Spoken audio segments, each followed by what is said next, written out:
5 जुलैच्या विजयी मेळाव्याची आज रंगीत तालीम होणार आहे। आज संध्याकाळी 6 ते 8:30 या वेळेमध्ये ही रंगीत तालीम पार पडेल। रंगीत तालीममध्ये ठाकरे बंधूंच्या आगमनापासून ते भाषणापर्यंतची सगळी तयारी करण्यात आलेली आहे।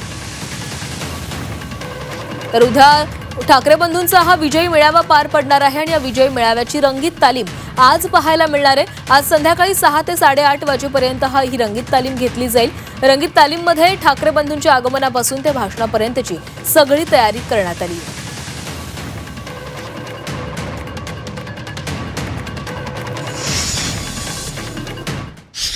जोरात तयारी चालू आहे। आम्ही कालच वरळी डोमला पण जाऊन आलो। पोलिसांची पण आमची चर्चा झाली। कुठने एंट्री असणार, कुठने एक्झिट असणार, कुठे स्क्रीन लावायची, या सगळ्या गोष्टी आता जवळजवळ त्याची निश्चिती व्हायला आलेली आहे। आज आम्ही संध्याकाळी आमचे नेते सन्माननीय बाळानंदगावकर, त्यांच्याकडनं अनिल परब साहेब असे सगळे नेते एकत्र बसून त्याच्यावर अंतिम निर्णय करतील।